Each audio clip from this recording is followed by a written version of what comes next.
আসসালামু আলাইকুম। জানিয়ে দেব আন্তর্জাতিক অঙ্গনের সবশেষ আপডেট গুরুত্বপূর্ণ সংবাদ। শুরুতেই সংবাদ শিরোনাম। লেবাননে ইসরায়েলি হামলায় 5 হিজবুল্লাহ সদস্য নিহত। এরপরেই জানিয়ে দেব রমজানের শুরু থেকে হামাস ও ইসরায়েলের মধ্যে যুদ্ধবিরতি কার্যকরের আশা বাইডেনের। এদিকে নির্বাচনে কারচুপির অভিযোগ তুলে লাহোরে চলছে পিটিআইয়ের বিক্ষোভ। অন্যদিকে রমজানের আগে গাজায় যুদ্ধবিরতি হতে পারে বলে আশাবাদ ব্যক্ত করেছে মিশর। এবং সর্বশেষ জানিয়ে দেব পুতিনের পরমাণু যুদ্ধের হুঁশিয়ারি, যা বলল যুক্তরাষ্ট্র। এতক্ষণ শুনছিলেন সংবাদ শিরোনাম, এবার বিস্তারিত। আজকের সংবাদ সম্পর্কে আপনার মূল্যবান মতামত লিখে জানান। জানিয়ে দিন কোন স্থান থেকে আমাদের সংবাদ শুনছেন অথবা দেখছেন। লেবাননে ইসরায়েলি হামলায় 5 হিজবুল্লাহ সদস্য নিহত। লেবাননের দক্ষিণাঞ্চলে ইসরায়েলি সামরিক বাহিনীর ড্রোন হামলায় দেশটির সশস্ত্র গোষ্ঠী হিজবুল্লাহর অন্তত 5 সদস্য নিহত হয়েছেন। গণমাধ্যমের প্রতিবেদন থেকে জানা গেছে, নাকোরা শহরের কাছের উপকূলীয় সড়কে চলন্ত অবস্থায় একটি গাড়িকে লক্ষ্যবস্তু বানিয়েছে ইসরায়েলি বাহিনী। এতে ওই গাড়িতে থাকা 5 যাত্রী নিহত হয়েছে। ইসরায়েলি সামরিক বাহিনী বলেছে তারা এই ঘটনার বিষয়ে তথ্য যাচাই বাছাই করছে। গত বছরের 7 অক্টোবর ইসরায়েলের অভ্যন্তরে ঢুকে হামলা চালায় গাজা উপত্যকার ক্ষমতাসীন গোষ্ঠী হামাসের যোদ্ধারা। এতে 1200 জনেরও বেশি মানুষ নিহত হয়। পরে সেদিনই গাজায় যুদ্ধ শুরু করে ইসরায়েলি বাহিনী। প্রায় 5 মাসে যুদ্ধে গাজায় 30,000-এর বেশি ফিলিস্তিনি নিহত হন। আহত হয়েছে আরও 70,000-এরও বেশি মানুষ। এর কিছুদিন পর থেকে গাজায় ইসরায়েলি হামলার প্রতিশোধে ইসরায়েলে হামলা চালিয়ে আসছে লেবাননের ইরান সমর্থিত সশস্ত্র গোষ্ঠী হিজবুল্লাহ। ইসরায়েলি সামরিক বাহিনীর সাথে সীমান্ত সংঘাতে লেবাননে হিজবুল্লাহর 2 শতাধিক যোদ্ধা নিহত হয়েছেন। এছাড়া ইসরায়েলি হামলায় লেবাননে প্রায় 50 জন বেসামরিক নাগরিকেরও প্রাণহানি ঘটেছে। আর হিজবুল্লাহর হামলায় ইসরায়েলের সামরিক বাহিনীর 1 ডজনেরও বেশি সদস্য এবং 5 বেসামরিক নিহত হয়েছেন। রমজানের শুরু থেকে হামাস ও ইসরায়েলের মধ্যে যুদ্ধবিরতি কার্যকরের আশা বাইডেনের। আসন্ন পবিত্র রমজান মাসের শুরু থেকেই হামাস ও ইসরায়েলের মধ্যে একটি যুদ্ধবিরতি চুক্তি হবে বলে আশা করেন মার্কিন প্রেসিডেন্ট জো বাইডেন। ইসরায়েল ও ফিলিস্তিনের স্বাধীনতাকামী সংগঠন হামাসের মধ্যে যুদ্ধবিরতির জন্য আলোচনা চলার মধ্যে প্রথম আশাবাদ জানালেন বাইডেন। আর কয়েকদিন পরে রমজান মাস শুরু হতে যাচ্ছে। ইসরায়েল ফিলিস্তিন সংঘাতের তীব্রতা কমাতে সহযোগিতা করার জন্য বাইডেনের উপর চাপ ক্রমাগত জোরদার হচ্ছে। মার্কিন প্রেসিডেন্টের কাছে জানতে চাওয়া হয়েছিল রমজান মাস শুরু হওয়ার আগে যুদ্ধবিরতি চুক্তির ব্যাপারে তিনি আশাবাদী কিনা। জবাবে তিনি বলেন, আমি তেমনটাই আশা করছি। আমরা এখনো জোর প্রচেষ্টা চালিয়ে যাচ্ছি। প্রস্তাবিত চুক্তি অনুযায়ী রমজান মাসের শুরু থেকে সব সামরিক কার্যক্রম 40 দিনের জন্য বন্ধ থাকবে। এই আলোচনার সঙ্গে ঘনিষ্ঠভাবে সম্পৃক্ত একটি সূত্রের কাছ থেকে বার্তা সংস্থা রয়টার্স এই তথ্য জানতে পেরেছে।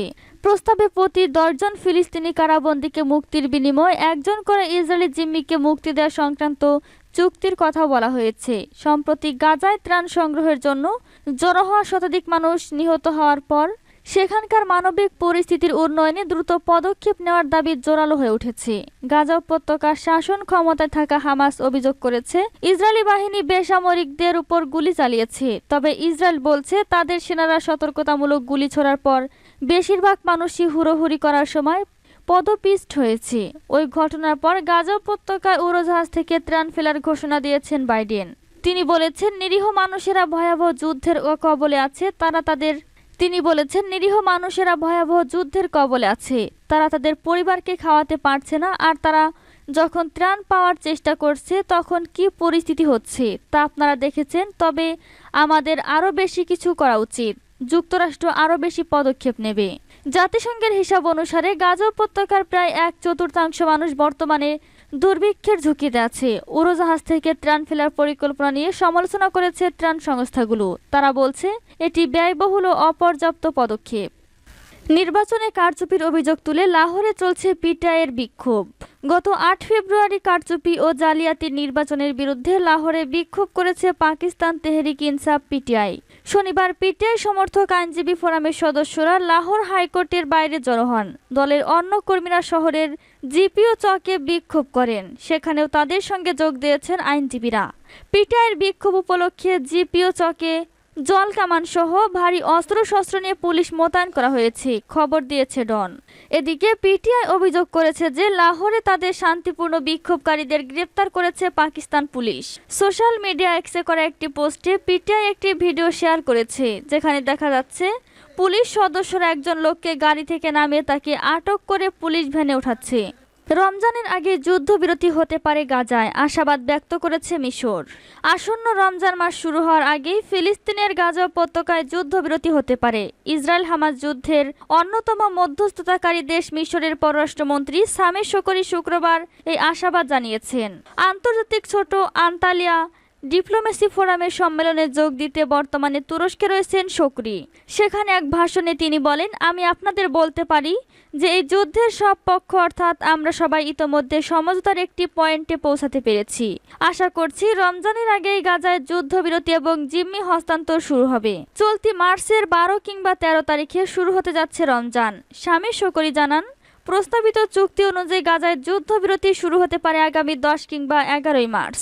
এই যুদ্ধবিরতি হলে 40 দিনের জন্য গাজায় অভিযান বন্ধ রাখবে ইসরায়েলের প্রতিরক্ষা বাহিনী IDF এবং সেখানে প্রতিদিন প্রবেশ করবে অন্তত 500 ট্রান ও খাদ্য পণ্যবাহী ট্রাক। বিনিময়ে নিজেদের কবজায় থাকা জিম্মিদের মধ্য থেকে 45 জনকে মুক্তি দেবে উপত্যকা নিয়ন্ত্রণকারী গোষ্ঠী হামাস।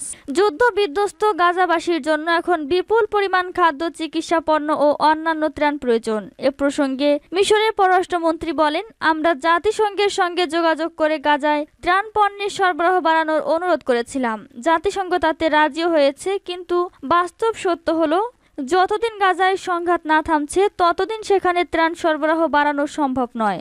প্রসঙ্গত, গত 7 অক্টোবর ফিলিস্তিনের গাজা উপত্যকার নিয়ন্ত্রণকারী গোষ্ঠী হামাসের যোদ্ধারা গাজার উত্তরাঞ্চলে ইরেজ সীমান্তে অতর্কিত হামলা চালিয়ে 1200 জন মানুষকে হত্যার পাশাপাশি 240 জন ইসরায়েলি ও বিদেশি নাগরিককে ধরে নিয়ে যায়। অভূতপূর্ব সেই হামলার পর সেদিন থেকেই গাজায় অভিযান শুরু করে ইসরায়েলি বাহিনী। 4 মাসেরও বেশি সময় ধরে চলমান এই অভিযানের শুরু থেকে পর্যন্ত গাজায় নিহত হয়েছেন 29,000-এরও বেশি মানুষ। আহতের সংখ্যা ছাড়িয়েছে 70,000। এছাড়া ইসরায়েলি বাহিনীর গোলায় বাড়িঘর হারিয়ে সর্বশান্ত হয়েছেন আরও লাখ লাখ ফিলিস্তিনি। এই যুদ্ধের শুরু থেকে হামাস ও ইসরায়েলের সরকারের মধ্যে মধ্যস্থতার ভূমিকায় রয়েছে যুক্তরাষ্ট্র, মিশর ও কাতার। এই 3 দেশের ব্যাপক প্রচেষ্টায় গত 25শে নভেম্বর প্রথম যুদ্ধবিরতি হয়েছিল গাজায়। সেই বিরতির সময় নিজেদের কবজায় থাকা জিম্মিদের মধ্যে শতাধিক ব্যক্তিকে মুক্তি দিয়েছিল হামাস। বিনিময়ে ইসরায়েলের বিভিন্ন কারাগারে বন্দী ফিলিস্তিনিদের মধ্যে 150 জনকে ছেড়ে দিয়েছিল দেশটির সরকার। পুতিনের পরমাণু যুদ্ধের হুঁশিয়ারি, যা বলল যুক্তরাষ্ট্র। রাশিয়ার প্রেসিডেন্ট ভ্লাদিমির পুতিন পশ্চিমাদের সতর্ক করে বলেছিলেন, ইউক্রেনে যদি ন্যাটোভুক্ত কোনো দেশ সেনা পাঠায় তা পরমাণু যুদ্ধের ঝুঁকি তৈরি করবে। পুতিনের এই হুঁশিয়ারির প্রতিক্রিয়া জানিয়েছে যুক্তরাষ্ট্র। মার্কিন পররাষ্ট্র দপ্তরের মুখপাত্র ম্যাথিউ মিলার বলেছেন, পুতিনের এই মন্তব্য দায়িত্বজ্ঞানহীন। তার মতে পরমাণু যুদ্ধের ঝুঁকির কোনো লক্ষণ নেই। মিলার বলেছেন, এটা প্রথমবার নয়, এর আগেও বহুবার পুতিন এমন দায়িত্বজ্ঞানহীন কথা বলেছেন। পরমাণু অস্ত্রধারী কোনো দেশের নেতার কথা বলার ধরন এমন হতে পারে না। মিলার আরও বলেন, অতীতে আমরা ব্যক্তিগতভাবে এবং সরাসরি রাশিয়ার সাথে পরমাণু অস্ত্র ব্যবহারের ভয়াবহতা নিয়ে কথা বলেছি। রাশিয়া পরমাণু যুদ্ধের জন্য প্রস্তুতি নিচ্ছে এমন কোনো লক্ষণ আমরা দেখতে পাইনি। পুতিন বৃহস্পতিবারই বলেছিলেন, রাশিয়াকে রুখতে কোনো দেশ ইউক্রেনে সেনা পাঠালে তাদেরকে ভয়াবহ পরিণতির কথা মাথায় রাখতে হবে। পুতিনের দাবি, পশ্চিমারা নানা কাণ্ড ঘটিয়ে পরমাণু যুদ্ধের ঝুঁকি তৈরি করছে। সূত্র AFP।